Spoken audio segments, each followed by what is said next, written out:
بدمائنا وبأرواحنا نفدي ديننا وعقيدتنا إن شاء الله. وكلنا في الساحة، وإن اختلفت وجهات نظرنا إن شاء الله لحمة واحدة، أولاد قضية واحدة. إن كان يحصل خلاف بين عشيرة وعشيرة لا تقوم الدنيا وتقعد وما قامت الساعة. يصلح الله بين الأطراف. نحن الذي نقوله منذ أول يوم ما كذبنا به عليكم، ما قلنا شيء وكذبنا به، كنا واضحين في كل شيء نقوله، إن كان على أنفسنا وعلى غيرنا بسلميتنا. ونحن أحسنت يكفينا أننا رفعنا الهوية التي ضاعت وماتت واندثرت إلى درجة أننا يئسنا أن أهل السنة سيصحون في العراق من جديد. النصر الحقيقي كما قال المصطفى صلى الله عليه وسلم. الجهاد نوعان، أعلى مراتب الجهاد كما قال المصطفى صلى الله عليه وسلم سيد الشهداء من؟ حمزة. شنو مو شهيد، شنو؟ والآخر ورجل قال كلمة الحق بوجه سلطان جائر فقتله. شنو؟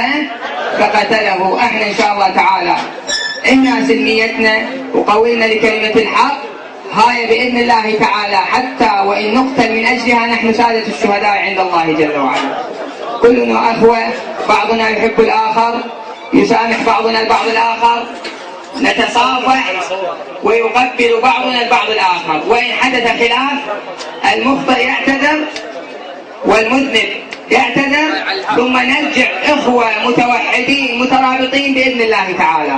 لا تتصورون أي إشكال يحدث، أي خطأ بمعنى تفلشت الساعة، لا والله ستزيدنا قوة بإذن الله تعالى. احنا مو ضعاف،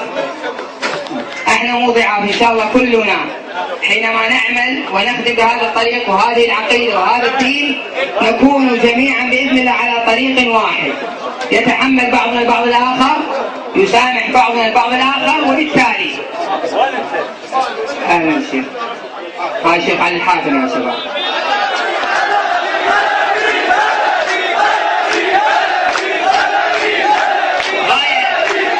اليوم احنا كل اثنين يا شباب، اليوم كل اثنين بركة الله جل وعلا تنزل من تشوف شيخ العشيرة وعالم الدين والشاب والأب كلكم، لكن كلها تسمع وتطيع لمن؟ للعلماء. تسمع وتطيع لمن؟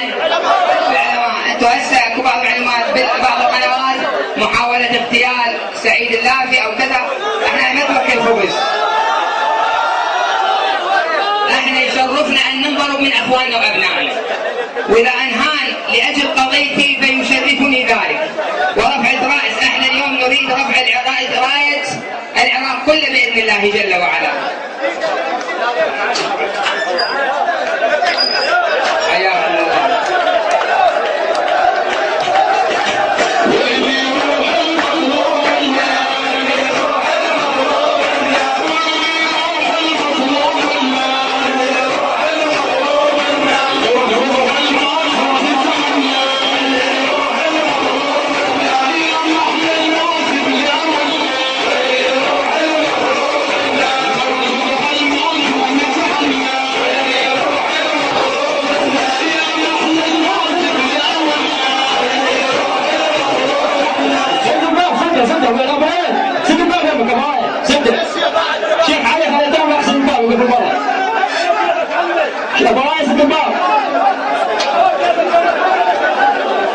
خلي الشيخ علي فوق.